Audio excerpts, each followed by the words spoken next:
병실 침대에 누워있는 딸의 얼굴을 처음 마주했을 때 이수연은 숨을 멈추었습니다. 오른쪽 광대뼈 아래로 퍼진 멍은 노란빛과 보랏빛이 뒤섞여 피부 아래에서 시간을 기록하고 있었고, 깁스로 감싼 왼팔은 이불 위에 어색하게 올려져 있었습니다. 간호장교로 30년을 복무하며 수없이 많은 부상을 보아온 눈이었지만 저 상처들이 자신의 딸에게 새겨진 것임을 확인하는 순간 수연의 심장은 조용히 내려앉았습니다. 그 시절로 돌아가면 수연에게도 평범한 아침이 있었습니다. 경기도 수원의 요양시설 5층 창가 침대. 이수연의 하루는 오전 6시에 시작되었습니다. 기상 알람이 울리기 전에 눈을 떴고 세면을 마치고 혼자 가벼운 체조를 했으며 식당에서 내려오는 죽을 반찬 없이 먹었습니다. 누가 시킨 것도 아니었습니다. 몸의 밴 습관이 그렇게 하도록 만들었습니다. 그녀는 육군 간호장교 출신이었습니다. 23세 임관하여 58배 전역할 때까지 수연은 야전 부대와 군 병원을 오가며 복무했습니다.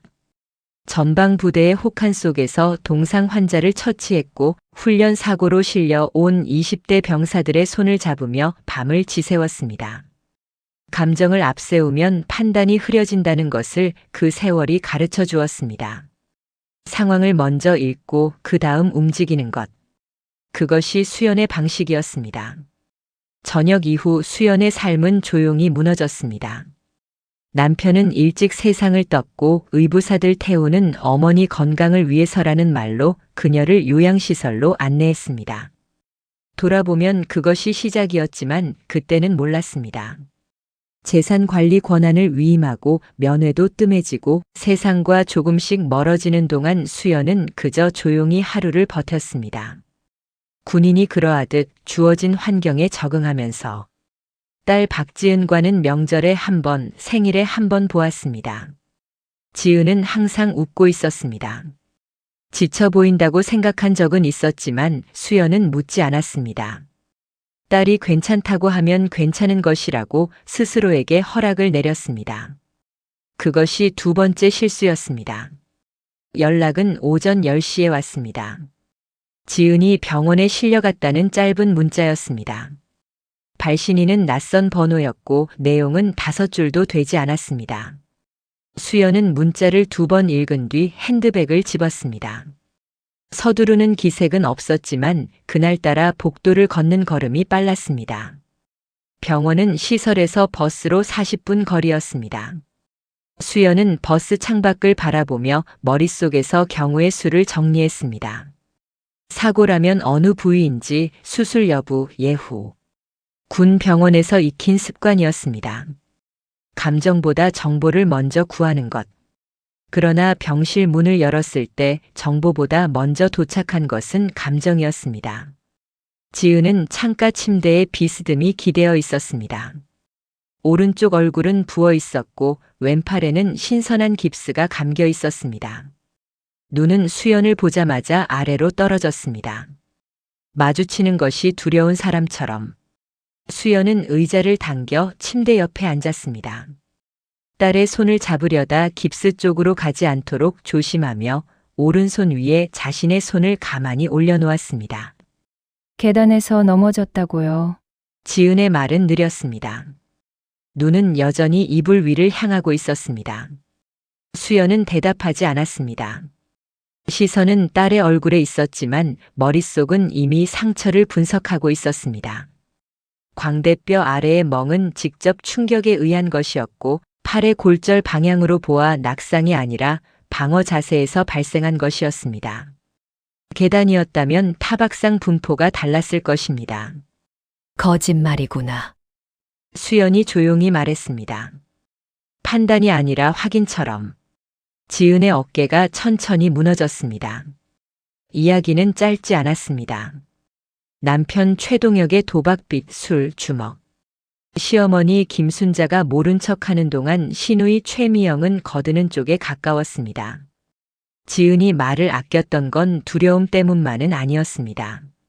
엄마를 걱정시키고 싶지 않아서이기도 했고 스스로 해결할 수 있다고 믿고 싶었던 것이기도 했습니다. 그리고 민서. 초등학교 2학년인 손녀의 이름이 나왔을 때 수연의 손에 힘이 들어갔습니다.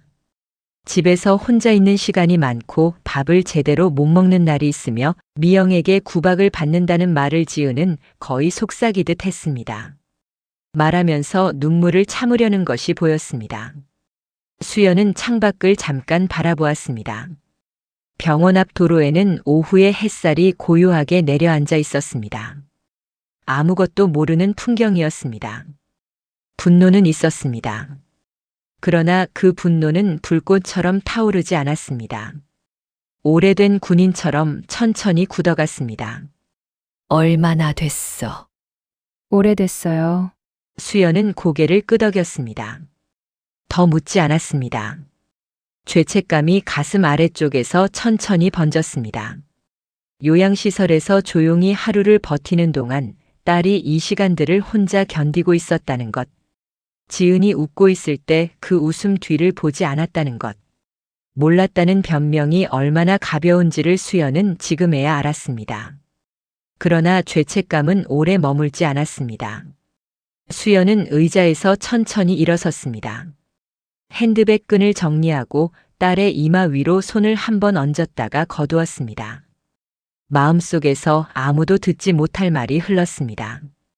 이제 내가 들어가야 한다. 그것은 분노에서 나온 결심이 아니었습니다. 오랜 세월 몸으로 익힌 작전 개시 직전의 그 조용하고 단단한 감각이었습니다. 상황은 파악되었습니다. 적은 식별되었습니다. 그리고 지켜야 할 사람들이 있었습니다. 수연은 지은에게 말했습니다. 며칠 쉬어. 그것이 전부였습니다. 하지만 병실 문을 나서는 수연의 얼굴에는 이미 무언가 결정된 사람의 표정이 있었습니다. 수연이 그 집 대문 앞에 선 것은 오후 2시가 조금 넘은 시각이었습니다. 경기도 외곽, 낡은 단독주택. 대문 옆 우편함은 오래전부터 열리지 않은 듯 녹이 슬어 있었습니다. 수연은 골목 입구에서 잠시 그 집을 바라보았습니다. 군 복무 시절 새로운 부대에 부임하기 전 항상 하던 일이 있었습니다. 들어가기 전에 먼저 보는 것. 보이는 것이 이미 많은 것을 말해준다는 걸 오랜 경험이 가르쳐 주었습니다. 현관에 들어서는 순간 냄새가 먼저 왔습니다. 오래된 음식물과 술 냄새가 뒤섞인 것이었습니다. 거실 바닥에는 소주병 3개가 쓰러진 채 있었고 라면 용기와 과자 봉지가 소파 옆에 쌓여 있었습니다. TV는 켜져 있었습니다. 그 앞에 2 사람이 앉아 있었습니다. 시어머니 김순자와 시누이 최미영이었습니다. 순자는 70대 초반으로 수연이 들어오는 것을 보았지만 고개를 돌리지 않았습니다. 미영은 30 중반으로 보였고 손에 스마트폰을 쥔 채 수연을 한번 훑어보더니 다시 화면으로 시선을 내렸습니다. 어머니, 안녕하세요. 지은 어머니입니다. 수연이 먼저 말했습니다. 목소리는 낮고 평평했습니다. 순자가 리모컨으로 볼륨을 한 칸 높였습니다. 대답 대신에 수연은 잠시 그 자리에 서 있었습니다. 그러고는 거실을 한 바퀴 천천히 둘러보았습니다. 부엌 싱크대 위에 설거지가 쌓여 있었고 냉장고 문은 반쯤 열려 있었습니다. 창문은 닫혀 있었고 햇빛이 들지 않아 낮인데도 어두웠습니다. 작은 방 쪽에서 소리가 들렸습니다. 수연의 귀에는 선명하게 닿았습니다. 아이의 울음소리였습니다. 참으려는 듯 간헐적으로 끊겼다가 다시 이어지는. 문 앞에 서서 노크를 2번 했습니다. 대답이 없었습니다. 조심스럽게 문을 열었습니다. 민서는 방 구석에 앉아 있었습니다. 무릎을 가슴에 끌어안은 채 머리를 숙이고 있었습니다. 바닥에는 팔이 한쪽 뜯겨진 인형이 있었습니다. 방 안에 이불은 있었지만 베개가 없었고 책상 위에 아무것도 놓여 있지 않았습니다. 수연은 문가에서 쪼그려 앉았습니다. 방 안으로 들어가지 않았습니다. 민서야 할머니다. 아이가 고개를 들었습니다. 눈가가 빨갛게 부어 있었고 수연을 알아보는데 잠깐 시간이 걸렸습니다. 그러더니 입술을 꾹 다물었습니다. 울음을 다시 참으려는 것이었습니다. 수연은 아무 말도 하지 않았습니다. 그저 그 자리에 앉아 아이를 바라보았습니다. 그날 저녁 수연은 부엌에 섰습니다. 냉장고 안을 확인했습니다. 반쯤 상한 반찬통 2개와 계란 몇 개, 대파 한 단이 있었습니다. 팬을 꺼내 계란말이를 만들고 쌀을 씻어 밥을 안쳤습니다. 군 병원 시절 야간 당직 후에도 혼자 밥을 챙겨 먹던 손이었습니다. 민서를 불러 밥을 먹였습니다. 아이는 처음에 식탁 앞에 오는 것을 망설였지만 수연이 먼저 앉아 수저를 놓자 조용히 의자를 당겼습니다. 아이가 밥을 먹는 동안 수연은 맞은편에 앉아 물을 마셨습니다. 아무것도 묻지 않았습니다. 순자와 미영은 부엌을 들여다보더니 아무 말 없이 각자의 방으로 들어갔습니다. 밤이 깊었습니다. 민서를 재운 뒤 수연은 거실에 앉아 있었습니다. 집안이 조용해지고 나서야 낮에 꾹 눌러두었던 것들이 천천히 올라왔습니다. 지은의 팔에 감긴 깁스, 민서의 뜯긴 인형, 리모컨으로 볼륨을 올리던 순자의 손. 감정이 올라오는 것을 느꼈지만 거기서 멈추었습니다. 현관문이 열린 것은 밤 11시가 넘어서였습니다. 최동혁은 술 냄새를 달고 들어왔습니다. 현관에서 신발을 걷어차듯 벗었고 거실로 들어오다가 소파에 앉아 있는 수연을 보았습니다. 그는 한 박자 멈추더니 턱을 들었습니다. 누구야? 지은 어머니입니다. 수연이 일어서며 말했습니다. 동혁은 수연을 아래 위로 훑어보더니 코웃음을 쳤습니다. 장모님이 여기 왜 있어요? 초대한 적 없는데 딸이 다쳤으니까요. 그게 나랑 무슨 상관이에요? 계단에서 넘어진 거잖아요.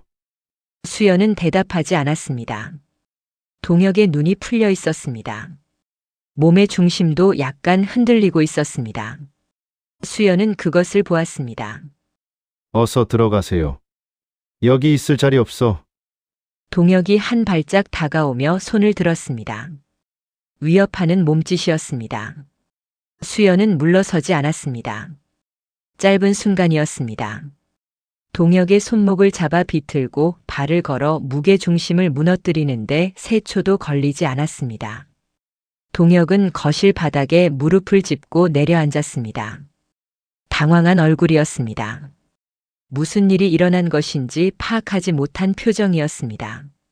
수연은 동혁을 내려다보았습니다. 그날 밤 이후 집안의 공기는 달라졌습니다. 수연은 매일 아침 6시에 일어났습니다. 집안을 쓸고 닦았고 쌓인 쓰레기를 내다버렸습니다. 창문을 열어 환기를 시켰고 민서의 아침을 준비했습니다. 아이는 조금씩 수연의 손을 따라오기 시작했습니다. 아침밥을 같이 먹고 잠자리에 들기 전에 수연 옆에 앉아 있었습니다. 동혁 가족은 수연을 직접 건드리지는 않았습니다. 그러나 수연이 없는 자리에서 무언가를 이야기한다는 것을 수연은 느끼고 있었습니다. 시선이 달라졌습니다. 비웃는 것에서 재는 것으로. 어느 저녁 부엌에서 설거지를 하던 수연의 등 뒤로 미영의 목소리가 들렸습니다. 오래 버티진 못할 거야. 수연은 고개를 돌리지 않았습니다. 말이 틀리지 않을 수도 있었습니다. 수연은 알고 있었습니다. 이 집에서 버티는 것만으로는 부족하다는 것을. 이들은 지금 물러서는 것이 아니라 방법을 바꾸는 것뿐이라는 것을. 민서가 잠든 방을 들여다보았습니다. 아이는 이제 이불을 덮고 반듯하게 누워 자고 있었습니다. 베개도 생겼고 인형의 팔도 바느질로 다시 달아놓았습니다. 그 작은 얼굴이 조금은 편안해 보였습니다. 수연은 거실로 돌아와 앉았습니다. 버티는 것만으로는 안 됩니다. 수연은 조용히 생각했습니다. 이 사람들은 정면으로 막아서는 것에 익숙합니다. 다른 방법이 필요합니다. 이쪽이 보이지 않는 곳에서 움직이는 방법이. 불을 껐습니다. 어둠 속에서 수연은 가만히 앉아 있었습니다. 잠들 생각은 없었습니다. 아직 정리해야 할 것들이 남아 있었습니다. 며칠이 지났습니다. 집안은 겉으로 보기에 조용했습니다. 동혁은 낮에는 나가고 밤늦게 들어왔습니다. 순자와 미영은 수연과 같은 공간에 있을 때면 말을 아꼈고 시선도 피했습니다. 민서는 조금씩 웃는 날이 늘었습니다. 수연이 차려준 아침을 먹고 학교에서 돌아오면 거실에서 그림을 그렸습니다. 표면만 보면 변화가 있었습니다. 그러나 수연은 알고 있었습니다. 조용한 것과 잠잠한 것은 다릅니다. 군에서 배운 것 중 하나였습니다. 전선이 고요할수록 뒤에서 무언가 움직이고 있다는 것을. 이상한 낌새를 처음 느낀 것은 화요일 저녁이었습니다. 수연이 민서와 함께 작은 방에서 동화책을 읽고 있을 때였습니다. 거실에서 낮은 목소리들이 들렸습니다. 말소리는 아니었습니다. 속삭임에 가까운 것이었는데 그 온도가 달랐습니다. 무언가를 의논하는 사람들의 목소리는 그냥 나누는 대화와 결이 다릅니다. 수연은 책 읽는 것을 멈추지 않았습니다. 귀만 열어두었습니다. 민서가 잠든 뒤 수연은 불을 끄고 방문을 닫았습니다. 복도에서 발소리를 죽이며 걸었습니다. 거실 불은 꺼져 있었지만 부엌 쪽에 불빛이 새어나왔습니다. 수연은 복도 끝에 멈추었습니다. 동혁, 순자, 미영 세 사람이 부엌 식탁에 앉아 있었습니다. 목소리는 낮았지만 내용은 들렸습니다.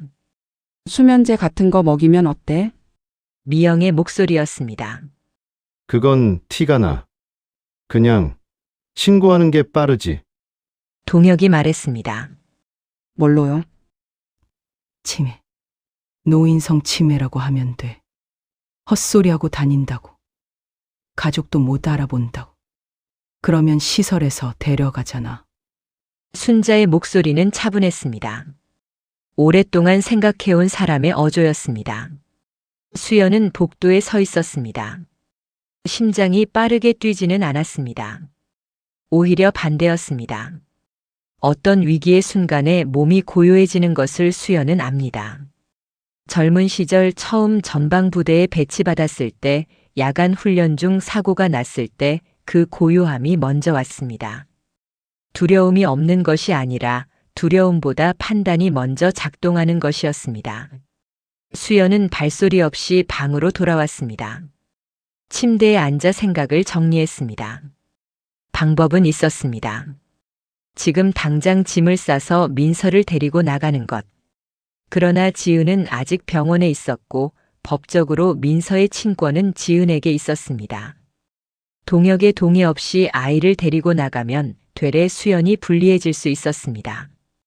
경찰에 먼저 신고하는 것도 생각했습니다. 하지만 지금 손에 쥔 것이 없었습니다. 목소리만 들었고 증거가 없었습니다. 수연은 방 안을 천천히 돌아보았습니다. 오래된 장롱, 작은 창문, 구석에 놓인 핸드백. 그리고 핸드백 안에 휴대폰. 조용히 휴대폰을 꺼내 들었습니다. 화면을 켜지 않은 채 손 안에서 무게를 느꼈습니다. 군에서 작전을 짤 때 가장 먼저 하는 것은 지금 가진 것을 파악하는 일이었습니다. 없는 것을 바라는 것이 아니라 있는 것으로 무엇을 할 수 있는지를 보는 것. 수연이 지금 가진 것은 이 방이었고, 이 시간이었고, 이 휴대폰이었습니다. 그리고 그들이 언제 움직일지를 알고 있다는 것.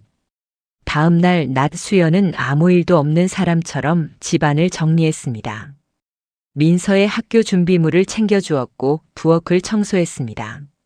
순자가 거실에서 TV를 볼 때 수건을 갖다 드렸고 미영이 늦게 일어나 부엌에 들어왔을 때 물을 한 잔 따라 놓았습니다. 두 사람 모두 어색한 기색이었지만 수연은 개의치 않았습니다. 오후에 지은에게 전화를 했습니다. 목소리는 어때? 조금 나아졌어요.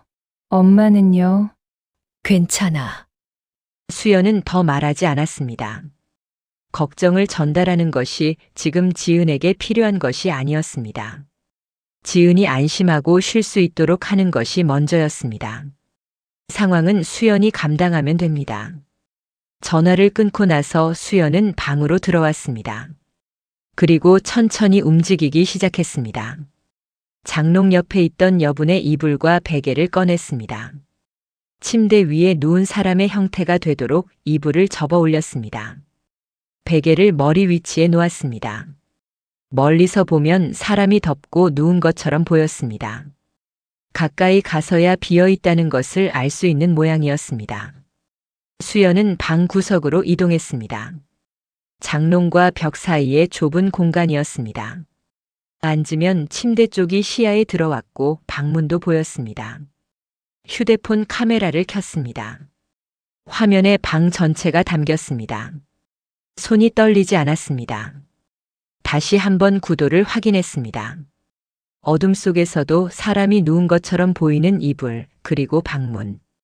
카메라는 두 곳을 모두 담을 수 있는 각도였습니다. 수연은 핸드폰 화면을 어둡게 줄이고 구석에 등을 기댔습니다. 밖에서 TV 소리가 들렸습니다. 저녁 뉴스가 시작되는 시간이었습니다. 민서가 방에서 무언가를 그리는지 연필이 종이를 긁는 소리가 가늘게 들렸습니다. 집안은 평범한 저녁처럼 돌아가고 있었습니다. 수연은 숨을 고르며 기다렸습니다. 두려움이 없다고 하면 거짓말입니다. 있었습니다. 그러나 그 두려움은 수연을 흔들지 않았습니다. 지켜야 할 것이 뚜렷할 때 사람은 생각보다 고요해질 수 있다는 것을 수연은 오래전에 알았습니다. 민서는 지금 옆방에서 그림을 그리고 있습니다. 그것으로 충분했습니다. 수연은 장롱 모서리에 등을 기대고 눈을 가늘게 떴습니다. 방문을 향해 시선을 고정한 채 어둠이 깊어지기를 기다렸습니다. 밤이 깊었습니다. 11시가 넘자 집안이 완전히 조용해졌습니다. TV 소리도 끊겼고 부엌에서 들리던 물소리도 멈추었습니다. 민서는 오래전에 잠들었습니다. 수연은 장롱과 벽 사이 좁은 공간에 등을 기댄 채 어둠 속에서 숨을 고르고 있었습니다. 휴대폰 화면은 꺼두었습니다. 빛이 새어나오면 안 되었습니다. 기다리는 일에는 익숙했습니다. 전방 부대에서 야간 당직을 서던 시절 새벽 2시의 적막함을 수연은 압니다. 아무것도 일어나지 않기를 바라면서도 무슨 일이든 즉각 움직일 수 있도록 몸을 깨워두는 그 상태. 오늘 밤이 그와 같았습니다. 자정이 가까워졌을 때 복도에서 소리가 났습니다. 발소리를 죽인 것이었지만 완전히 없애지는 못했습니다. 마룻바닥이 낡아서 체중이 실리면 작게 삐걱거렸습니다. 하나, 둘, 셋. 세 사람이었습니다. 수연은 등을 벽에 붙이고 휴대폰을 손에 쥐었습니다. 문손잡이가 천천히 내려갔습니다. 문이 열렸습니다. 복도에 희미한 불빛이 방 안으로 비스듬히 들어왔습니다. 세 사람의 실루엣이 문가에 나타났습니다. 동혁이 앞에 섰고 순자와 미영이 뒤에 있었습니다. 동혁의 손에 무언가 길고 어두운 것이 들려 있었습니다. 수연은 눈을 가늘게 떴습니다. 야구 방망이였습니다. 동혁이 침대를 보았습니다. 이불 아래 사람 모양이 있었습니다. 숨을 쉬는 것처럼 보이도록 수연이 베개와 담요를 두텁게 쌓아 올린 것이었습니다. 달빛이 창문으로 약하게 들어와 그 형태가 충분히 사람처럼 보였습니다. 지금이야. 동혁이 낮게 말했습니다. 세 사람이 침대 쪽으로 움직였습니다.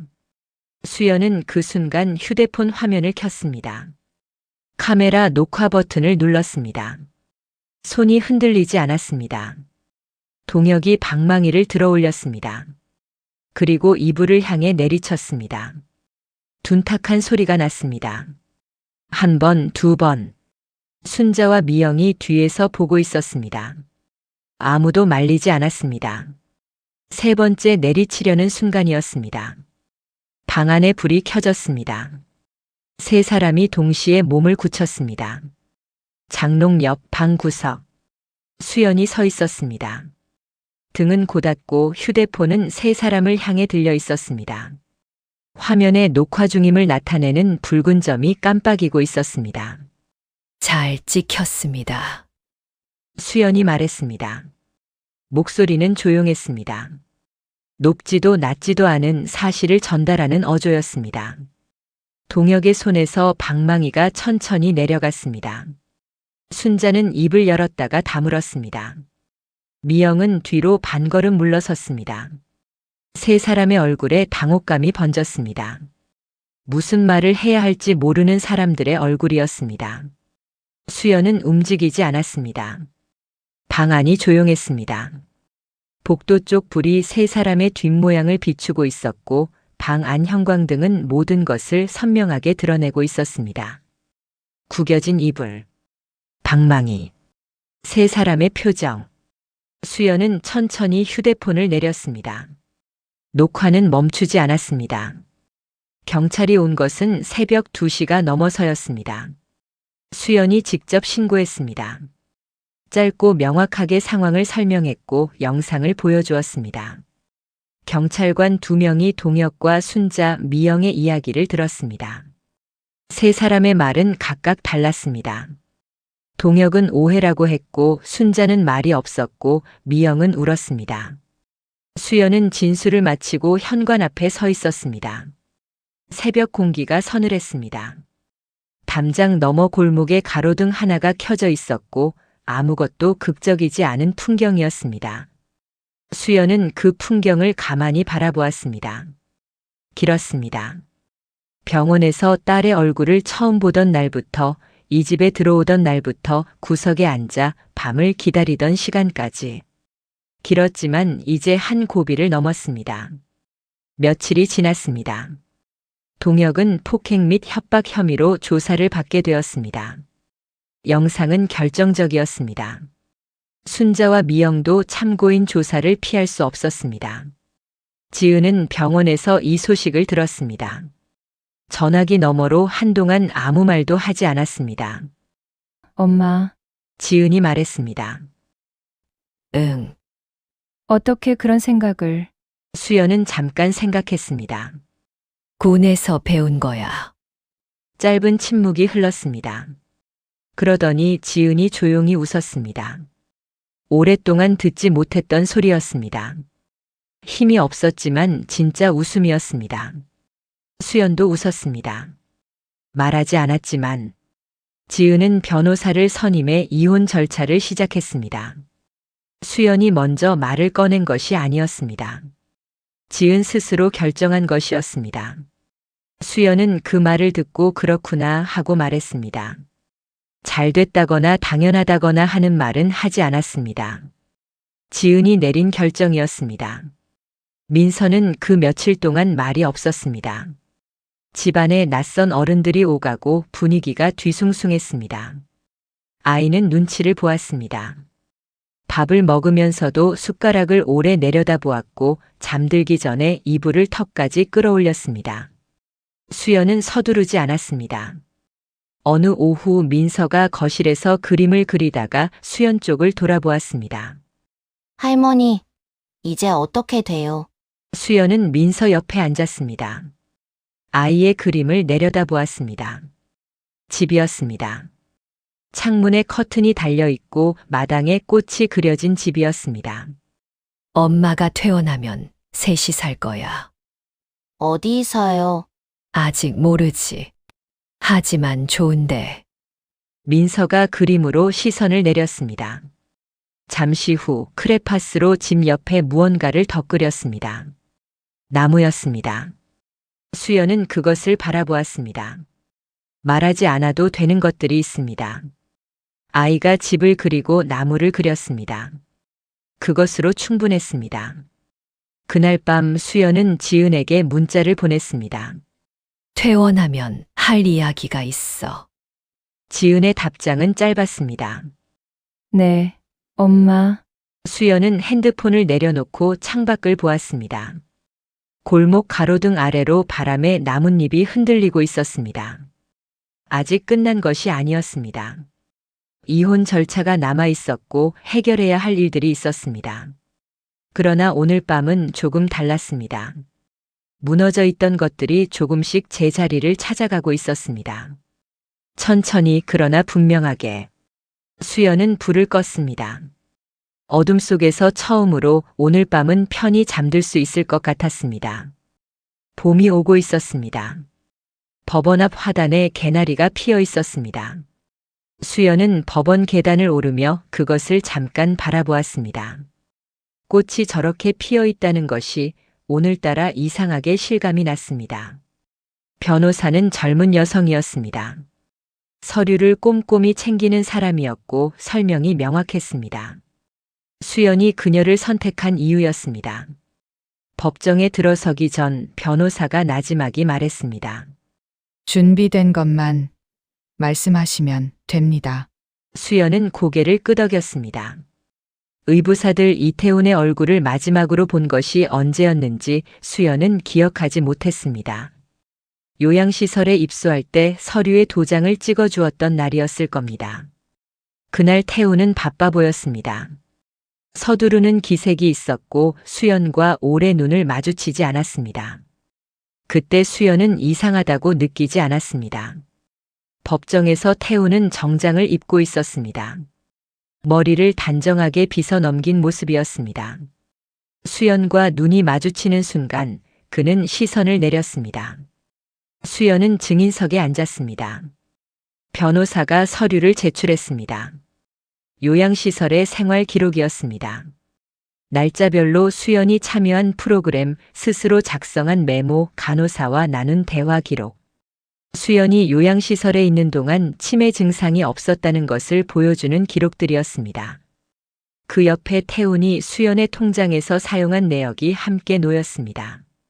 사업 운영비, 차량 구매, 해외 출장. 명목은 다양했지만 수연의 동의를 받은 것은 없었습니다.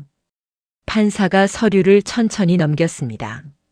수연은 기다렸습니다. 태훈 측 변호사가 말했습니다. 어머니의 건강을 염려한 것이었고 재산 관리는 합의된 것이었다고. 수연은 그 말을 들으며 정면을 보았습니다. 반박하지 않았습니다. 서류가 말하고 있었습니다. 판사가 입을 열었습니다. 위임 권한은 무효입니다. 짧은 문장이었습니다. 법정 안이 잠깐 조용해졌습니다. 수연은 눈을 감았다가 떴습니다. 특별한 감정이 올라오지 않았습니다. 안도라고 부르기에도 조용한 것이었습니다. 당연한 것이 당연하게 되었다는 감각이었습니다. 법정을 나오며 태훈과 복도에서 마주쳤습니다. 그는 멈추었습니다. 수연도 멈추었습니다. 태훈의 얼굴에 무언가가 지나갔습니다. 할 말을 찾는 사람의 표정이었습니다. 어머니, 수연은 그를 바라보았습니다. 태훈은 말을 잇지 못했습니다. 수연은 기다리지 않았습니다. 그냥 걸었습니다. 복도 끝으로 햇빛이 들어오는 유리문 쪽으로. 용서는 서두르는 것이 아닙니다. 수연은 그것을 압니다. 지금 당장 무언가를 정리할 필요는 없었습니다. 시간이 지나면 알게 될 것들이 있습니다. 아직은 아닌 것들도 있습니다. 법원 계단을 내려오며 개나리를 다시 보았습니다. 여전히 노랬습니다. 지은이 퇴원한 것은 그로부터 2주 뒤였습니다. 깁스는 풀렸지만 팔이 아직 완전하지 않았습니다. 계단을 오를 때 조심스러웠고 오래 서 있으면 피로해했습니다. 그래도 얼굴빛이 달라졌습니다. 병원에서 처음 보았을 때의 얼굴이 아니었습니다. 세 사람은 서울 강변 쪽의 작은 아파트로 이사했습니다. 수연의 재산이 돌아온 뒤 마련한 곳이었습니다. 크지 않았습니다. 방 2개, 거실 하나. 창문으로 강이 보였습니다. 이삿짐을 풀던 날 민서가 제 방 창문에 얼굴을 붙이고 강을 내려다보았습니다. 강이다. 민서가 말했습니다. 다른 말은 하지 않았습니다. 그것으로 충분했습니다. 며칠이 지났습니다.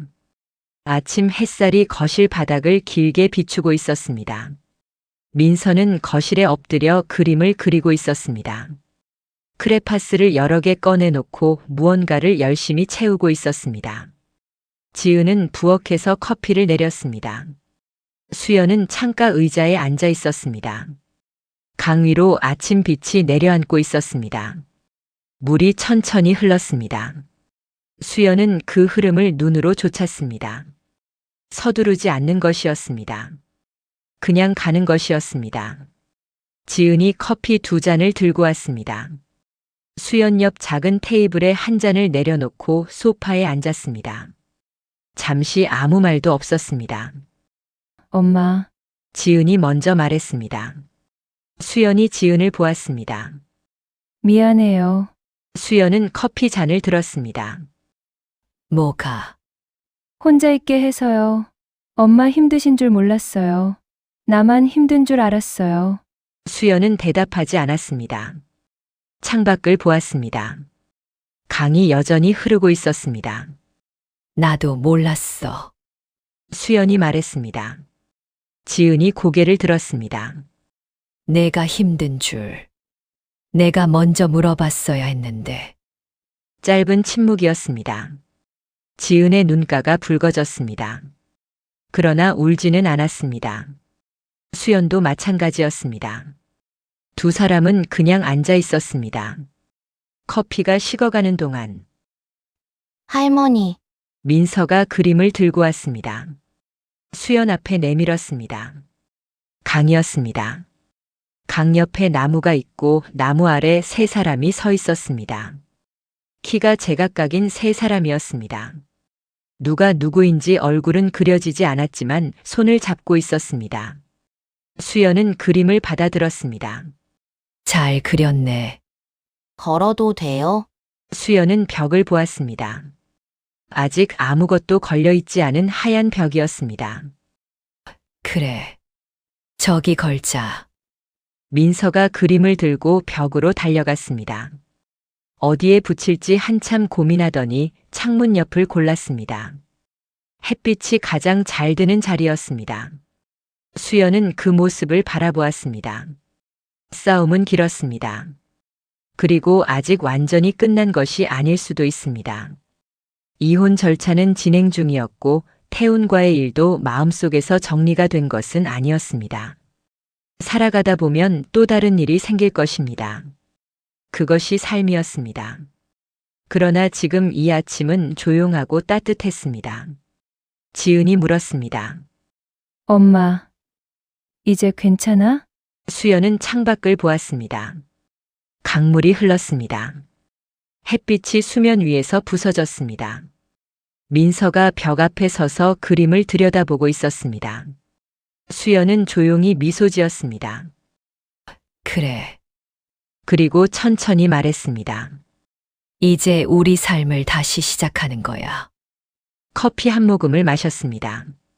창문 너머로 강이 흐르고 벽에는 그림이 하나 걸렸습니다. 아직 채워지지 않은 것들이 많았지만 시작하기에 충분한 아침이었습니다. 이야기가 마음에 드셨다면 좋아요와 구독 부탁드립니다. 채널에 방문하시면 다양한 이야기가 있습니다. 채널 방문도 부탁드리겠습니다.